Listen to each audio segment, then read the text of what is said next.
Բարև ձեզ հարգելի հետևորդներ, Օրագիր Նյուզի եթերում Ստեյությանն է եւ այսօր մեր տաղավարում հյուրընկալել ենք Երևանի ավականու ազգային առաջընթաց խմբակցության քարտուղար Իզաբելլա Աբգարյանին։ Բարև ձեզ, Տիկին Աբգարյան, շնորհակալ ենք հրավեր ընդունելու համար։ Ես եմ շնորհակալ։ Սիրով։ Տիկին Աբգարյան, կառավարությունը հավանության է արժանացրել տրանսպորտի ուղևորը չվճարող քաղաքացիներին տուգանելու օրինագիծը, որն արդեն ազգային ժողովում է։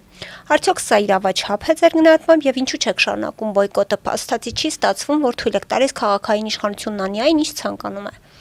Իրավաչափության մասին կարծում եմ գնահատական կտան իրավաբանները, թեպետ արդեն իսկ հայտնի է, որ որոշ դիտարկումներ կան, որոնք ազգային ժողովում են, հայտնաբերել հատկապես նկարահանումների հետ կապված, որ քաղաքացիներին նկարահանելու են, սակայն եթե մենք խոսենք իրավունքի տեսանկյունից, մենք պետք է անպայման դիտարկենք, թե ինչ է իրենց ներկայացնում մեր քաղաքացիների կողմից չվճարելը, արդյոք դա ծառայությունից օգտվել եւ վճարելուց խուսափել է, թե սա քաղաքացիական ակցիա է։ Իրականում մենք գործ ունենք քաղաքացիական ակցիայի հետ,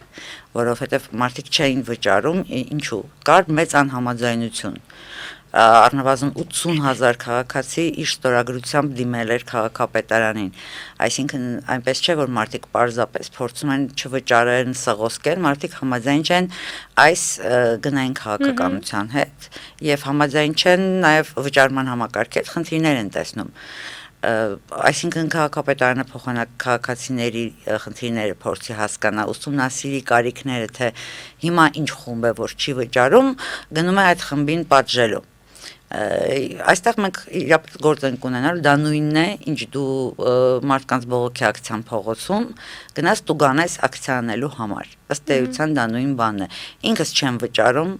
ինչպես չէի վճարում, այդպես էլ չեմ վճարում, այս բոյկոտի սկզբի օրվանից սկսած եւ չեմ վճարում ոչ թե որովհետեւ ինչ որ ուզում եմ ճողոպրեմ, այլ ոչ դա իմ սկզբունքն է, որովհետեւ ես ուզում եմ ուշադրությունը գրավեմ մարդկանց թվի վրա, որոնք իրապես կարիք ունեն։ Ես որպես համախոհության նշան չեմ վճարում, որովհետեւ այո, պետք չի կտրվել իրականությունից, մենք ունենք այսօր աշխատավարձեր եւ հատկապես տրանսպորտով երթևեկող մարդկանց շրջանում մարդկանց եկամուտը չի համապատասխանում այն գներին, որոնք որ առաջարկել է քաղաքապետարանը։ Սա մեկ, երկրորդը եթե խոսենք բոյկոտի մասին, ես շատ եմ լսում, որ մարդիկ ասում են բոյկոտը պրծավ, բոյկոտը չի կարող վերջանալ կամ սկսվի, որովհետեւ բոյկոտը իրենց չի ներկայացնում հանրահավաք։ Մենք տեսնում ենք չվճարող քաղաքացիներին, ինքս որպես մշտապես տրանսպորտից օգտվող, մարդ ես տեսնում եմ, պարզապես մարդիկ այլևս այո, աղմուկ չեն անում, վարորդները չեն հակադարձում եւ դրա համար հայտնի չի դառնում, դրա մասին կոնֆլիկտներ չեն լինում, այսինքն ունենք դանդաղ հանգիստ արդեն սողացող բոյկոտ։ Ունենք մարդկանց այո հստակ թիվ, որոնք չեն վճարում։ Եվ այո, եղան մարդիկ, որոնք պարզապես գոհ էին, իրենց հարմար էր իրենց եկամուտին 150 դրամը։ Այդ մարդիկ շատ մեծ թիվ էին կազմում իրականում եւ քաղաքապետարան այդ քայլը որ զիջման գնաց եւ մեկ տոմսը դարձեց 150 դրամ, բերեց նրան, որ այո, մարդկանց թիվը կտրուկ նվազեց, բայց դա չի նշանակում, որ մարդիկ չեն բոյկոտում։ Այս տուգանելու օրինագիծը բերելով չի ստացվում, որ քաղաքացիների իրավունքները խախտվում են, խաղաղ ակցիա անել օրինակ։ Տեսեք, բոլոր երկրներում իրականում գոյություն ունի նման օրենք տրանսպորտից օգտվելու եւ չվճարելու դեմ տուգանելու համար։ Բայց այստեղ կրկին պիտի անդրադառնանք, արդյոք այդ երկրներում քաղաքացիները մասսայաբար անհամաձայնություն էին հայտնել, արդյոք դա որպես քաղաքացիական անհամաձայնության դրսևորում է։ Սա մեկ, երկրորդ հերթին ամենայն դեպս այս իշխանությունը Երևանի քաղաքի փոքրամասնության իշխանությունն է եւ գիտենք, որ նրանք իրացնում են իրենց իշխանությունը բացառապես ընդդիմությունից գողացված երկու քվեի շնորհիվ, այսինքն լեգիտիմության խնդիր կա, լեգիտիմության լուրջ դեֆիցիտ ունեցող իշխանությունը դեռ տուգանքներից է խոսում։ Եվ հաջորդը մենք ունենք բազմաթիվ աննորմալ իրապես կարգավորումներ փաթեթների հետ կապված, որոնք քաղաքացիները իրավացի են, որ բոյկոտում են եւ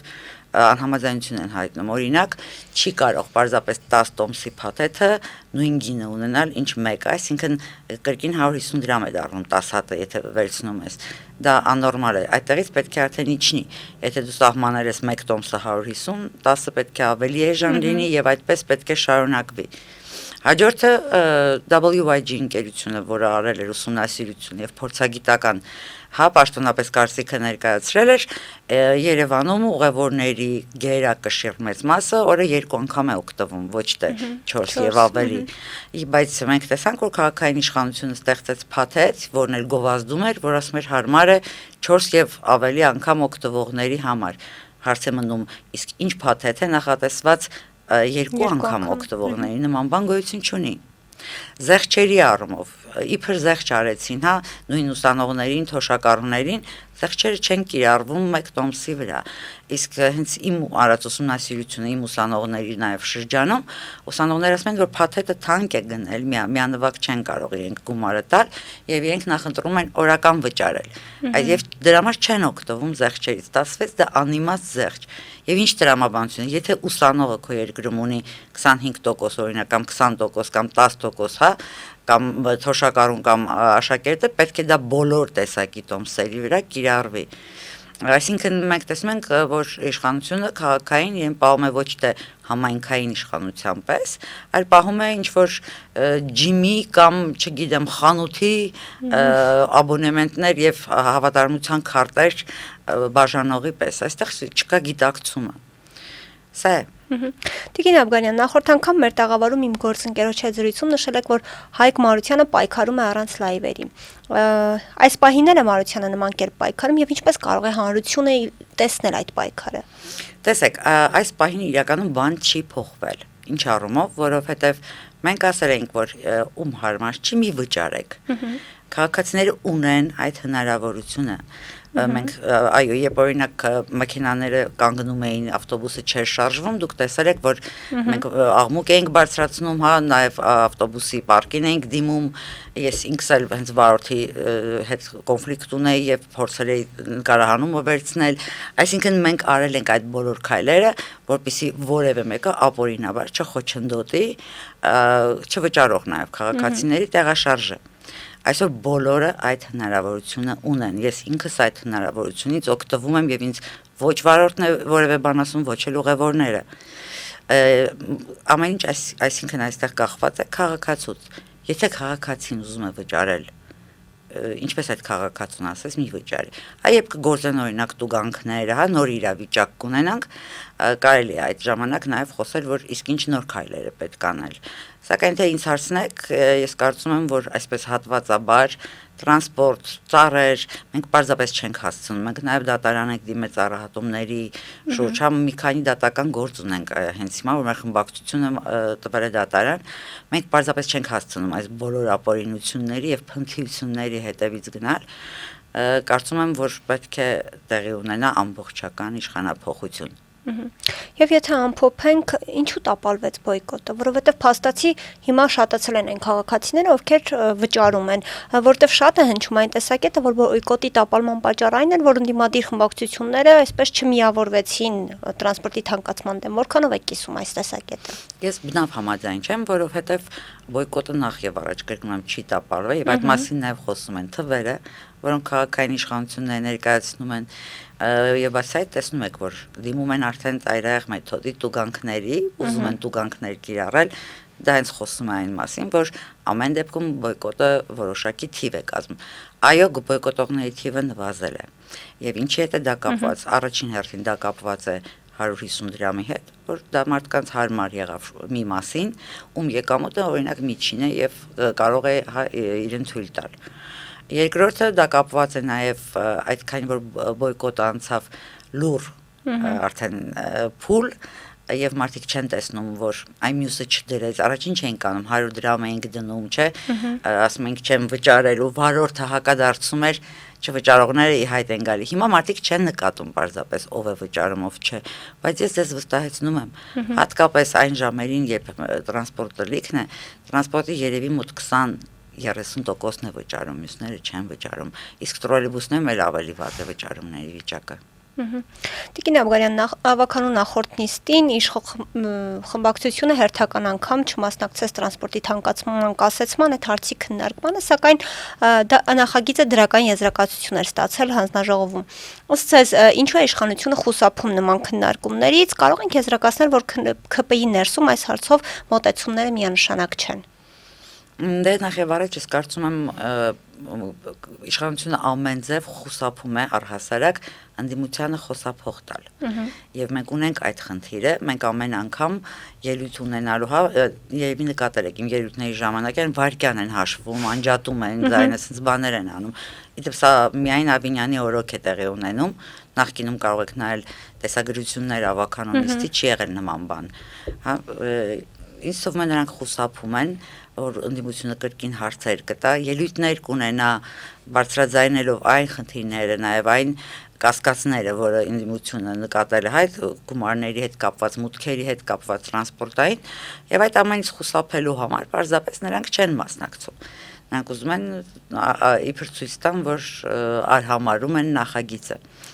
Սա է։ Երևանում արդեն խոսեցինք ծառահատումների մասին եւ օդի աղտոտվածության ցուցանիշը մի քանի անգամ գերազանցում է նորման եւ գլխավոր պատճառներից մեկը հենց լայնամասշտաբ այսպես ծառահատումներն են։ Ինչքան էլ որ մասնագետները դա պնդում են, քաղաքային իշխանությունը կարծես անդրդվել է այս հարցում, ինչու որն է նրա շահաձեր գնահատմամբ։ Ես հենց կարող եմ անդրադառնալ հենց դատական գործին։ Տեսեք, ծառահատումը, եթե դու 1-2 ծառ ես մի փողոցում, հա, չորացած ծառ ես հատում, դու կարող ես դա անել, բայց այնինչ տեղի ունեցավ Երևանում եւ շարունակվում է, դա ոչ թե առանձին ծառահատումներ են, դա ծրագիր է, որը իրականացնում է եւ փոխում է ամբողջովին Երևանի կենտրոնի հատկապես կանաչապատման կոնցեպտը։ Այդ դեպքում նրանք պարտավոր էին պարզապես դիմել շմակ փորձագիտության, որպեսզի շրջակա միջավայրի վրա ազդեցության թուղթ ունենային, թե ինչպես է ազդելու։ Այդ բանը չի արել քաղաքապետարանը եւ դատարանում մենք հենց դա ենք վիճարկում, որովհետեւ առանց դրան, առանց մասնագիտական այդ կարծիքին, թե ոնց կազդի դա շրջակա միջավայրի վրա, իսկ դա ոչ միայն կանաչն է, դա նաեւ թռչուններն են, ըստ այդմ միջատներն են, որոնք առաջանում են եւ մնում են, եթե թռչունները չկան եւ այլն։ Մի ամբողջ էկո համակարգ նրանք փոփոխության են ենթարկել։ Սա օդի աղտոտվածության վրա իհարկե ազդում է, որովհետև փոքր ծառը, որքան է առավել եւս դեկորատիվ ծառը, չի կարող երբեք կատարել այն գործառույթը, որը կատարում է մեծ ծառը, հա, արդեն կանաչ սաղարթախիտ ծառը։ Եվ այստեղ պետք է նշենք, որ դեկորատիվ ծառեր նախընտրելով հաշվի չեն առել հենց ծառերի սանիտարահիգիենիկ եւ մարդկանց առողջության համար գործառույթները, որոնք շատ կարեւոր էին։ Մենք փորձում ենք, մենք մեկ դատ արդեն ունեինք, որ հա նախորդ ծառահատմանը անցած տարի դեռ որ սկսվեց, մենք դիմեցինք դատարան, որպեսզի կասեցվեն եւ այդ կասեցում եղավ դատարանով, սակայն քաղաքապետարանը բողոքարկել է,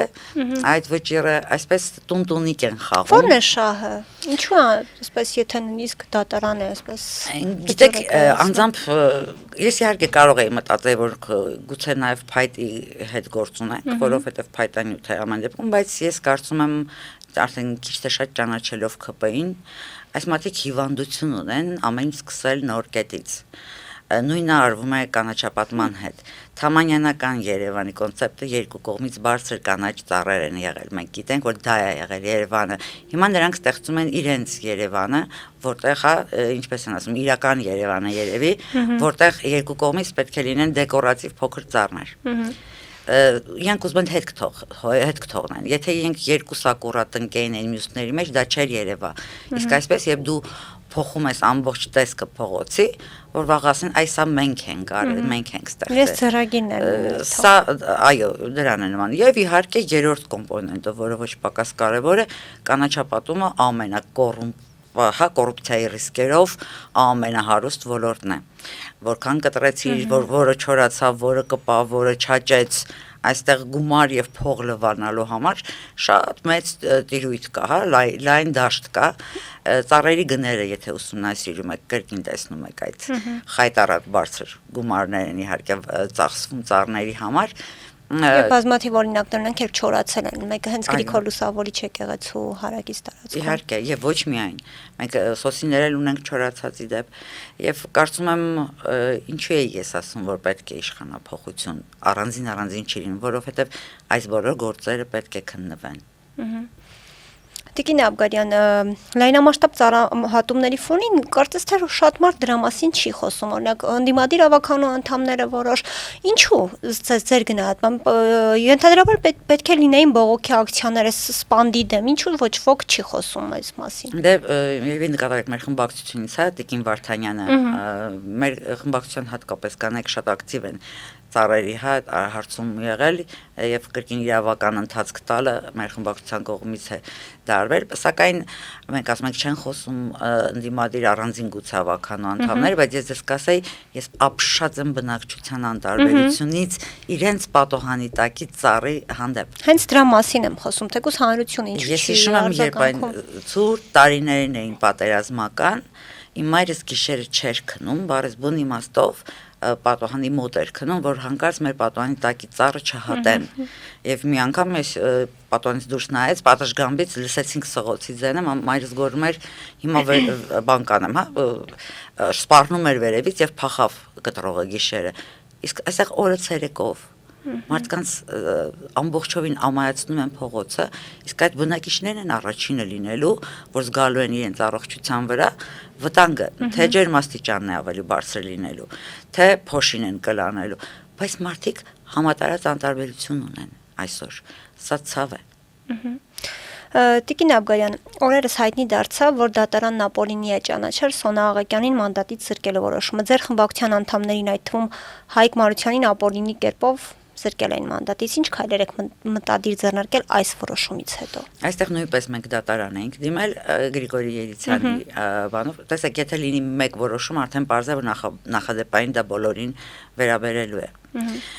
Մենք Գրիգորի Երիցյանի մասով դիմել ենք, բայց անընդհատ նիստերը հետաձգվում են, քաղաքապետարանը մեկ մի թուղթը չի բերում, մեկ մյուս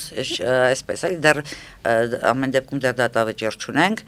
բայց ընթացքում է եւ դատական process է անցնում։ Կարծում եմ, որ այո, վաղ թե ուշ նույնիսկ եթե իրենք դիմեն վերաքննիչ, վճռաբեկ, ինչպես նույն մեր ծառերի հարցով է, Նաև կարմիր գծերի սա այն հարցն է, որ առաջնային մանդատից են մարդկանց զրկել, որ Հայաստանի Հանրապետության շահից չի բխում, որպեսզի այդ նման գործողությունը ճանաչվի օրինական։ Սա լուրջ հակաժողովրդավարական քայլ էր, որը արեց ԿՊ-ն եւ Հանրապետությունը։ Միասին։ Եվ Տիկին Աբգարյան, այսպես ամփոփելով մեր զրույցը, կարծիքներ կան, որ մայրաքաղաքում ստեղծված կառավարման այս ճգնաժամը հնարավոր է հաղթահարել արտահերթ ընտրությունների անցկացմամբ։ Որքանով եք կիսում այս տեսակետը եւ ինչ եք կարծում, ԿՊ-ն պատրաստ է գնալ արտահերթի։ Ես կարծում եմ ԿՊ-ն պատրաստ չէ, բայց ԿՊ-ին բնականաբար որևէ մեկը չպետք է հարցնի, թե ինչ է պատրաստ։ ԿՊ-ն արդեն պարտվել է։ Եկեք հասկանանք այս ընտրություններում, այո, նրանք առավելագույն ձայներն են հավաքել, բայց մենք տեսանք Գյումրիում էր իրենց տեխնատուն առավելագույններ հավաքել, բայց չդարձան իրենք իշխանություն։ Ինչու Երևանում դարձան ընդդիմադիր քաղաքացիների գողացած քվեով։ Չէ՞ որ հանրային ձայն տված քաղաքացիները ընդդիմադիր էին, այն էլ ինչ ընդդիմադիր։ Հա, վերջին խոսքերով հայհոյում էին, չէ՞, այդ քաղաքական ուժի ներկայացուցիչը հայհոյում էր իրենց ԿՊ-ին իշխանություններին։ Մարդիկ դրա համար էին ընտրել, իրենք հույս ունեին ընդդիմադիր, բայց ընդդիմադիր գողացած երկու ձայնով փորձում են իրացնել դեռ իրենց իշխանությունը եւ վերջինիսին դուք տեսաք, որ ԿՊ-ն չկարողացավ հաստիկացուցակ աղբահանության, հա, ավելացնել, որովհետեւ այդ երկու հոգին որոշեցին այս անգամ էլ իրենք չեն օգնելու իշխանությանը։ Այսինքն մի բան, որ ես արդեն մի տարի է գոռում եմ, աննորմալ է, որ մարդկանց մեծամասնությունը որ քվե են տվել, ոչ թե նրանցից է կախված, նույնիսկ ԿՊ-ին ձայն տվածներից չի կախված այսօր քաղաքի որոշման կառավարումը, ոչ էլ մեծ ձայն տվածներից, որը երկրորդ տեղն է, հա, կամ Մայր Հայաստան այլ, կախված է ամենափոքր խմբակցությունից, այսպես ասած, շեղված քաղաքականությունից, քանի որ ընդդիմություն էին ներկայացել, բայց ապահովել էին Ավինյանի ընտրությունը, այդ երկու անձից է կախված ամբողջ քաղաքի որոշումները եւ բոլոր որոշումները, թե տրանսպորտի սակագնի փոփոխությունը, թե կարմիր կետագծերը, հենց այդ մարդկանց շնորհիվ է եղել, որ ԿՊ-ն կարողացել է անցկացնել։ Սա աննորմալ է։ ԿՊ-ն պետք է նախ եւ առաջ զորով չնստացներ Ավինյանին, քանի որ տեսնում էր, որ չունի ինքը եւ հանրապետությունը միասին չունեին մեծամասնություն, պետք է գնային արտահերթ ընտրությունների, չգնացին։ Գոնե հիմա, որ նիստի ժամանակ տեսան այդ պատկերը, որ չկարողացան 12 վարորդ ընդունել, պետք է գան ի վերջո դրան եւ համակերպվեն այդ իրողության հետ, որ Երևանում, այո, այլևս նրանք չեն կարողանալու ստանալ այնքան ձայն, որպեսզի մեծամասնություն լինեն։ Արդյոք ԿՊ-ն պատրաստվում է փոխել Տիգրան Ավինյանին, որտեղ եւ արդյոք նրա տեխնատուն Արմեն Փամբուխչյանն է, որտեղ նման տեսակետներ են հնչում բազմաթիվ։ Ես ծանոթ եմ նման տեսակետների, սակայն կարծում եմ այստեղ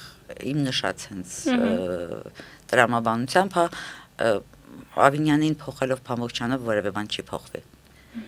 Երբ քո քաղաքական ուժը չունի մեծամասնություն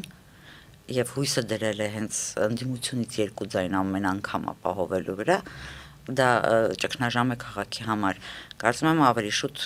նրանք, եթե իհարկե լինի ճնշում, եթե լինի համախմբում, օրինակ նույն հանրային ձայնը կարող է պարզապես միանալ մեզ եւ մենք բոլորով բոյկոտենք նիստերը։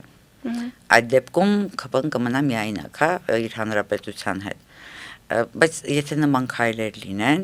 ասում եմ նրանք ճարահայտել կգնան ընտրությունների։ Ամեն դեպքում, եթե գոնե մի քիչ մտածող մարդ կա ԿՊ-ում, ավելի ճիշտ կլինի դա հիմա անեն։ Ինչու Ավինյանին մինչև հիմա չեն հեռացրել, այսքան ձախողումներից հետո նկատի ունեմ, կառավարման ճգնաժամից հետո։ Որովհետև չեն ուզում ընդունեն, որ ի սկզբանե իրենք սխալ տեխնացու են նախ առաջադրել, ինչը երևաց հենց թվերից, ձայներից, ստացած քվեներից, դրա մասին էր խոսում, եւ երկրորդը ԿՊ-ն ունի այդ բնավորությունը, նրանք իրենց սեփական սխալները փոխանակ ընդունեն եւ փորձեն շտկել, նրանք փորձում են սխալը ցուցադրել այնպես, որ այդպես էլ պետք է իրականում շատ էլ լավ է։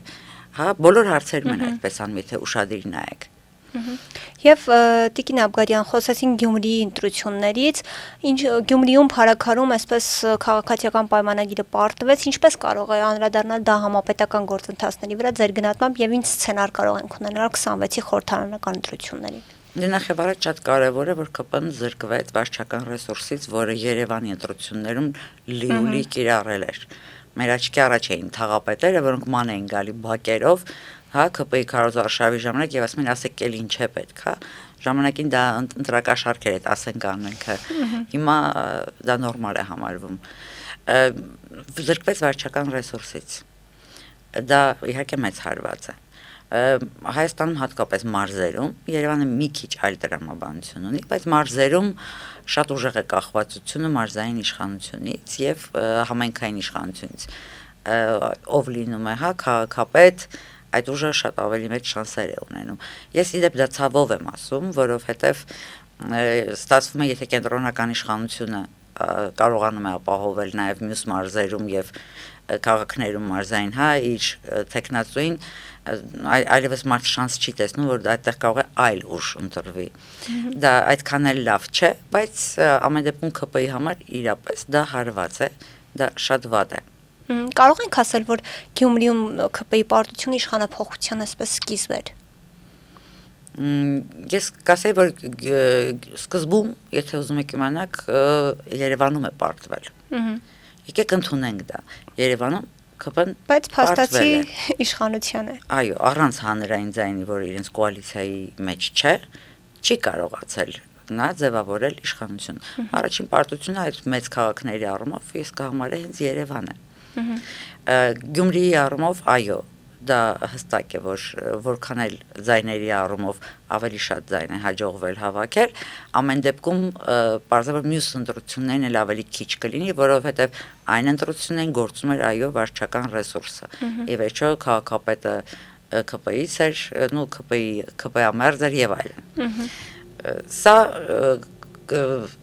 արդյոք սա համարենք պարտության սկիզբ թե ոչ։ Ես կարծում եմ, որ մեզ մոտ ամեն ինչ տեղի է ունենում շատ արագ եւ անսպասելի։ Եվ դեռ մի տարի կա, շատ դժվար է կանխատեսումներ անել եւ Հայաստանում արդեն ազգային ժողովի ընտրությունների առումով ոչ թե տեղական ինքնակառավարման շատ լուրջ դեր է ունենալու արտաքին քաղաքական իրավիճակը եւ Հայաստանի արչեւ կանգնած շատ լուրջ մարտահրավերներ մենք չենք կարող ասել ինչ կլինի այս ընթացքում մեծ ռիսկերի առաջ է կանգնած պետությունը իհարկե մեծ հարվածները պարբերաբար ստանում ամեն ինչ դրանից է նախ եւ առաջ կախված լինելու իսկ արտահերթ կարող ենք սպասել իջև 26-ի ընտրություն ԿՊ-ի կողմից ես նման մտադրություն չեմ տեսնում